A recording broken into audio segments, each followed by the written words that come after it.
I have the honor to invite Professor Raul Rosenthal and Professor Andrei Keidar to debate about the sleeve is overall superior to either gastric bypass. Thank you, Dr. Schauer, members of this table, and thank you, Scott, for inviting me for this debate. I still believe that the sleeve gastrectomy is the MVP, or the most valuable procedure. These are my industry disclosures, and these are my other disclosures. All these people that you see here, these are victims. I'm known as an assassin when it comes to debates.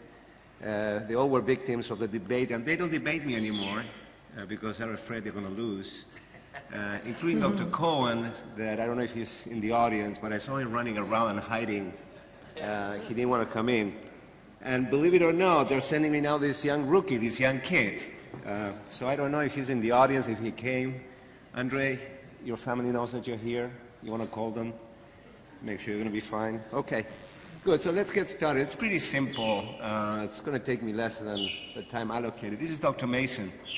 Ed Mason said to me one day, Raul, we need a procedure that needs less follow-up and creates less morbidity. The bypass is an ulcerogenic procedure. Well, we thought that the fight of the century is going to be sleeve against, or bypass against band, but it's a bypass against sleeve. And when we choose a procedure, we need to look at safety, efficacy, and durability. So how does it look like with effectiveness when it comes to resolution of comorbidities? And this is the BOSS trial that we referred today, and I'm not going to repeat in the interest of time so many times what they compared bypass and sleeve gastrectomy, but you know that at 5 years with the primary endpoints, there was no difference when it comes to remission of comorbidities and weight loss. This is, to me, the #1 trial on the planet done by Dr. Schauer, level 1, comparing medical treatment, and he had the courage to have the sleeve gastrectomy compete with the bypass.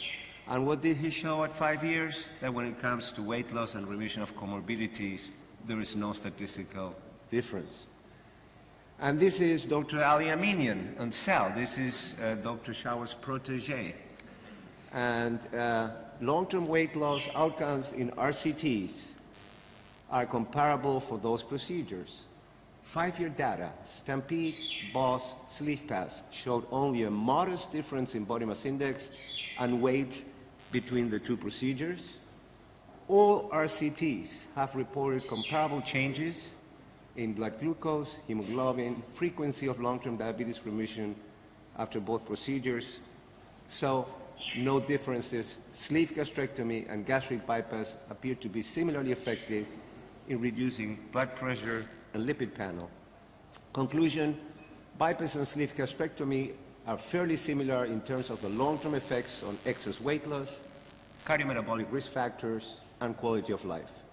Sleeve gastrectomy, however, safer procedure with distinct metabolic advantages. So, first conclusion, sleeve better than bypass. Let's go to durability. And here I think we have a problem. I think the jury is still out, because nobody can get even close to Ted Adams' study published in New England Journal of Medicine with 12 years of follow-up showing excellent maintenance of weight loss in patients that had a gastric bypass in up to 51% of excess body weight loss. So this, in case that Dr. Keidar was going to use it in his slides, I wanted to criticize this that was published in SWORD. I criticized myself when it was presented at Obesity Week because look at the end. They are comparing the bypass, which is 22,000 cases, versus the sleeve, 1,700, at the very beginning of the era of sleeve gastrectomy. First, when there was a learning curve. Second, when sleeve gastrectomy was used as a stage approach. So it was an unfair comparison to come up with a conclusion saying that you have more conversions and revisions with sleeve gastrectomy than with gastric bypass. So I think when it comes to durability, the jury is still out there. I believe that in the long term, there's going to be no statistically significant difference between both.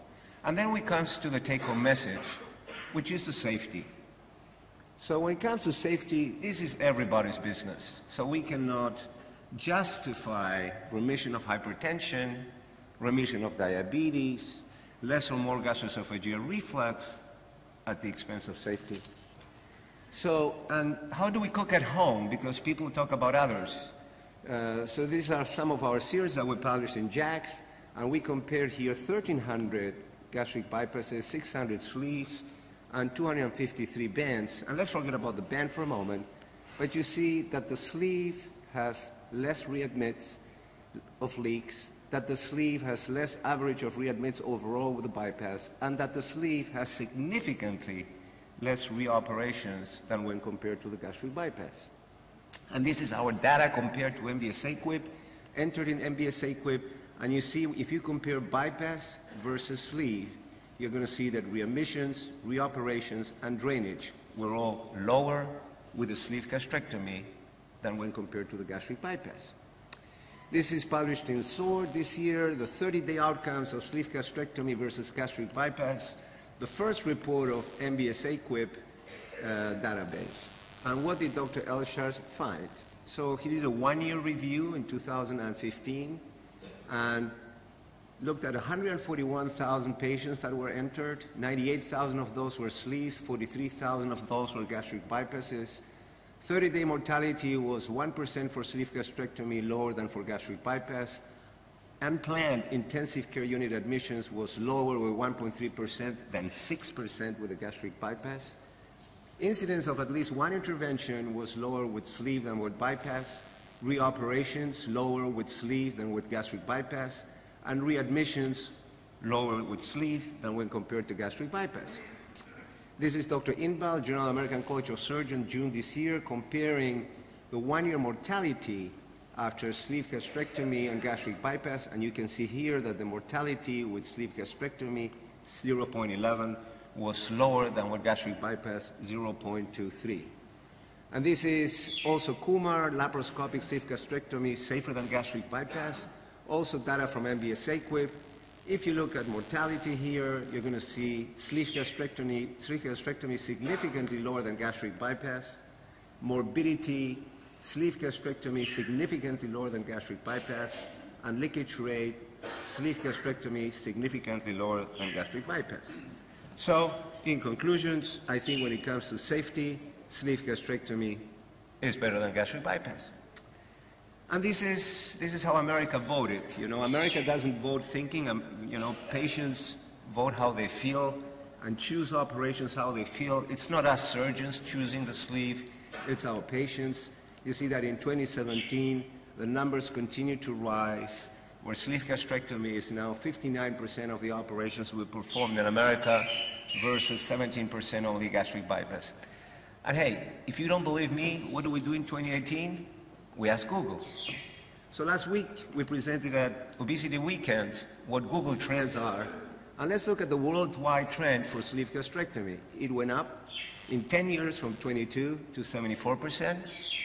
What happened with gastric bypass? It went down from 70% to 63%. And what happened in the United States? Sleeve gastrectomy went up from 10 to 45%. And what happened with the gastric bypass? It went down from 78 to 64%.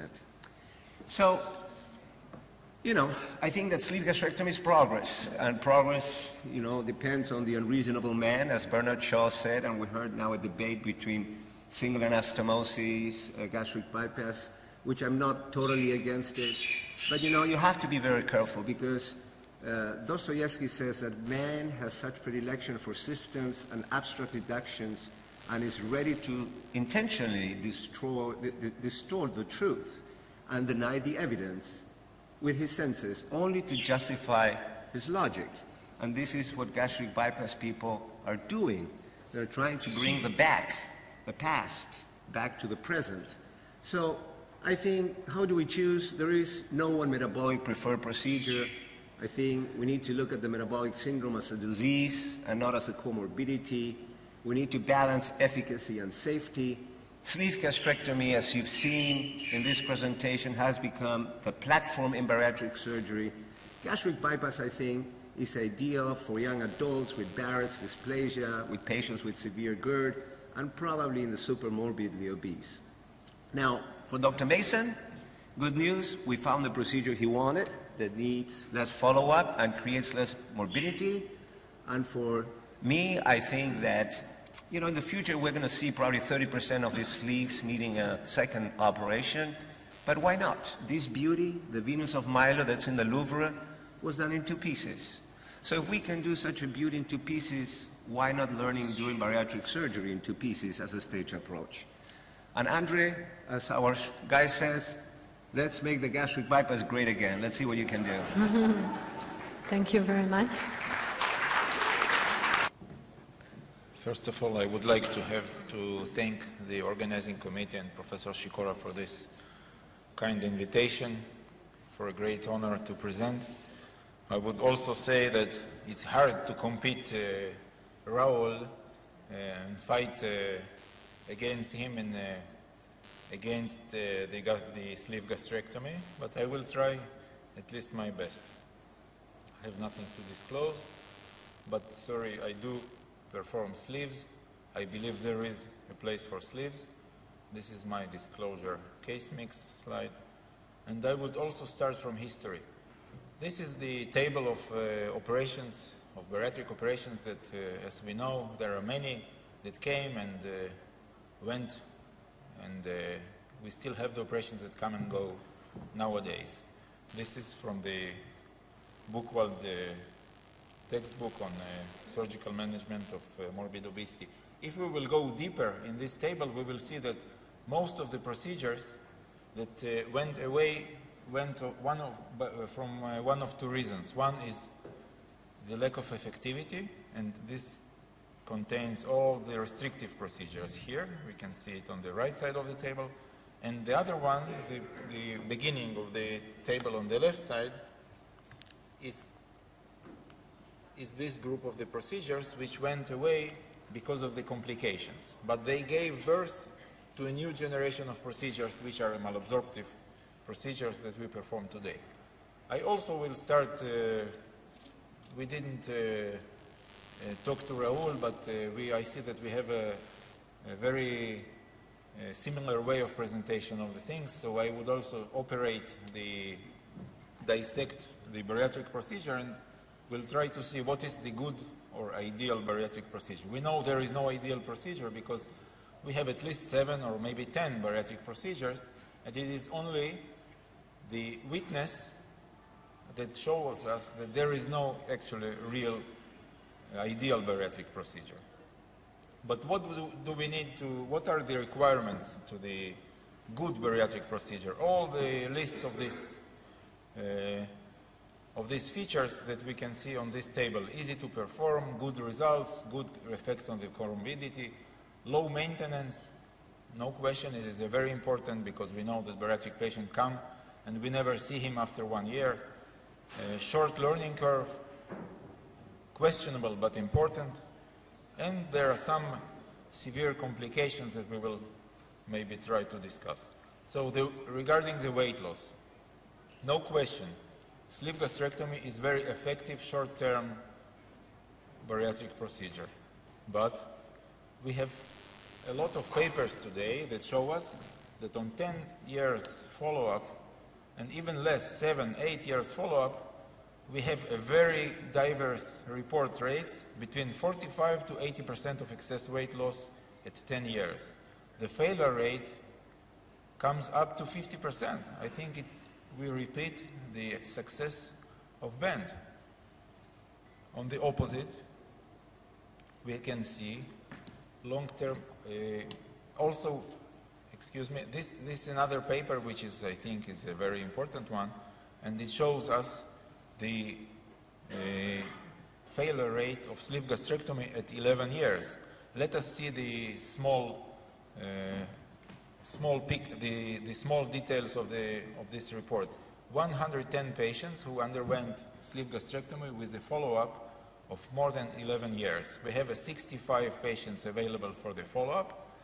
33 of them already underwent operation. It could be revision, conversion, treatment of the complication. I don't think there is another operation with this high revision rate. 25% of the patients underwent a conversion for failure. not for the complication, only for failure of the weight loss. So I'm not sure sleeve can win in competition against other current bariatric procedures in terms of long-term weight loss. Low maintenance, no question. It is a good operation. It requires much less maintenance than band, much less maybe than gastric bypass, almost no malabsorption of vitamins. Patient gains weight, but who cares? The low severe morbidity and mortality. I'm not in consent with Raul regarding the severe morbidity of sleeve. I would say that when we compare the morbidity, we have to compare not only morbidity and mortality of the hospitalization or of 30 days mortality and complications. We have to include in the complications rate the number of procedures that will be done after 5 and 10 years. Since we know that sleeve gastrectomy is followed by at least 25% of revision and conversion rate, we have to include this number into the complications. So I think the sleeve will have a much higher complications rate on the long term, including the complications of the revisional procedures, conversional procedures. Some severe complications that we rarely see with gastric bypass. We know at least 5 to 10% of sleeves have hiatal hernia, 2 to 3% esophageal dilatation, Barrett 16%. What would happen to those patients after 20 years? We don't know. Probably some of them will behave in the same way as a regular non-bariatric Barrett patient. Probably will develop metaplasia, carcinoma of the esophagus. Chronic fistula. I have never seen this severe complication in a patient after gastric bypass. We'll skip that because of the time, but many talks were given on this. Those severe complications that we are facing now after sleeve gastrectomy. And what is interesting, those patients come even after 5 years after sleeve gastrectomy. They were very well. They thought that they have their fistula healed, but 5 years after, as I have heard of a new patient that I operated 6 years ago, he came to another hospital today with a chronic gastrocolic fistula. Interesting. He was sure that he is okay, but every several months he had some relapse of fever, of pain. He was said that everything is all right, that his fistula that he suffered from leak after the sleeve gastrectomy has healed completely a long time ago, but on the last follow-up on the esophageal swallow, we found a gastrocolic fistula.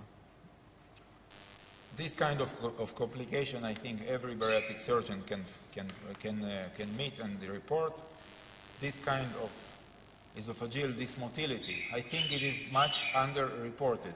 If we will perform swallow study on every patient 5 to 10 years after, there may be many silent patients who have this complication. What can we do with them? I'm not sure. All the strictures, fundal dilatation, refluxes, effacement of the GE junction, all those I saw only with sleeve gastrectomy. Gastrobronchial fistula that requires both total gastrectomy and lung resection. So I'm not sure it's a good procedure in terms of long-term complications.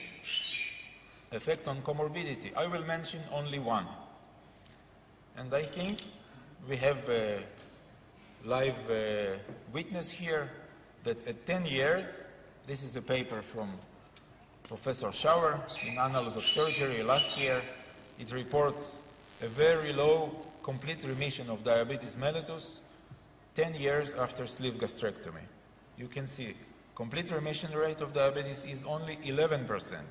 Relapse rate, almost half of the patients. Conclusion, it may improve, but as always we say, long-term remission is not a cure. There is no cure. So, maybe one of the last, but not the least. Easy to perform, easy to teach. easy to learn. Sleeve gastrectomy has the shortest, probably of the current bariatric procedures, has a shortest learning curve. We will not compare it to the gastric bypass, which is almost 500 cases to learn, as it shows here in the last paper in Annals of Surgery. Sleeve wins in terms of easy way to learn and to teach. So let us summarize. The bigger we have the circle, the more important is the higher the effect of the higher weight the procedure has. So low maintenance, no question. Sleeve wins all the list. Easy to perform, sleeve comparable to gastric bending. Short-term weight loss, sleeve is okay, somewhere in the middle, and it's probably equal to gastric bypass. But when we go to a long-term weight loss, I think we can see there is a difference. Sleeve goes down, gastric bypass stays the same, as Ted Adams showed in 12 years follow-up paper. Low severe morbidity, sleeve has a little bit lower morbidity than gastric bending, but it is not necessarily lower than gastric bypass. Comorbidity resolution, on the long term, at 10 years, I think sleeve does not stand the test of time. The possibility to convert? Yes, sleeve wins in this situation. So in this table I summarize, but I think I will not stay on that, and I will show you the trends that we have in the United States. All those trends are based on the papers from obesity surgery by Buchwald, by several other co-authors.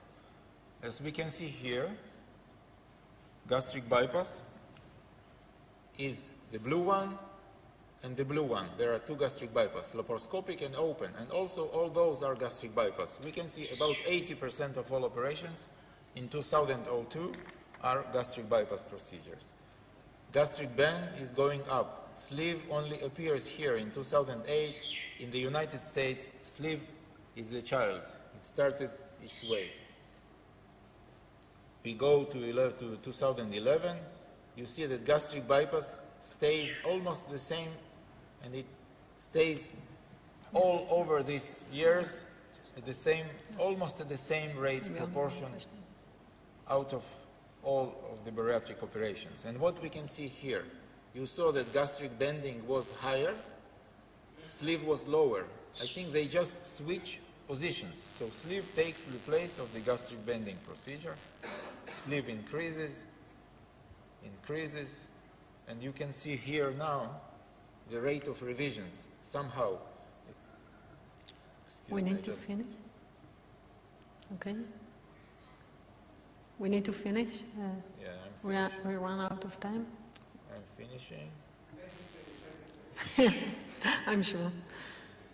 And you can see here the revisions go up. Once we progress with the number of sleeves, the revisions will progress more. And when we go to 2013, 14, here there was no data on revision. Okay. But to summarize, I think there is a place for a sleeve gastrectomy. But as a discussant in the paper, for Phil Schauer's paper, there is probably a greater degree of dissemination among surgeons than it maybe should be. It has its benefits, and it has a place in the bariatric armamentarium. Thank you. Thank you. We can argue about that because there are papers that show that gastric bypass has a failure rate of 20% at 10, even in 15 years, much less than a sleeve. So do I have a chance for rebuttal here? No. You So see, we will vote. I tell you, they're afraid. That's why they don't want to debate me. Well, I have to say that he did a great job, you know. He did a great job. So you still need to get better at this, but you're anyway. I have a good teacher. A couple of comments. Regarding the fistula, I mean, the reason you have fistulas with sleeve and not with bypass is because with the bypass you have the gastric remnant. In exchange, you have the gastric fistula. That big cavity, when you do a sleeve, when it leaks, nothing covers it. That's why it takes a long time to close, and that's why it fistulizes to the lungs, to the colon, to the skin, and that is why you should not wait and play with stents. Regarding the morbidity of gastric bypass and adjustable gastric banding, if you said we're going to add the reoperations, which I don't think we should, then the sleeve is much, much better off than both together, specifically the bands. And let's not forget, I finish, boss. And let's not forget, we're comparing a 50-year-old adult procedure like the bypass against a 10-year-old sleeve gastrectomy. So all these complications are going to disappear. So that's it. Thank you. So ask them to vote. And we will vote, yes. Raul, please stay on the podium first. I want to add that the main problem, as I see it, with the sleeve gastrectomy is there's no standardization. Everybody does his own sleeve, and if you take 10 surgeons, you'll have 10 kind of sleeves. So it's very hard to actually look at all these papers, but the sleeves are not the same. Do you want to ask them about the bypass? The same, yeah. No, So it's not the that's same. why It's terrible. Yeah, so It's terrible. there's no debate here at all. It's terrible. With the bypass, it's much, much worse. Okay, we'll go to the vote now. Let Dr. Shower say So something. who thinks that sleeve is superior?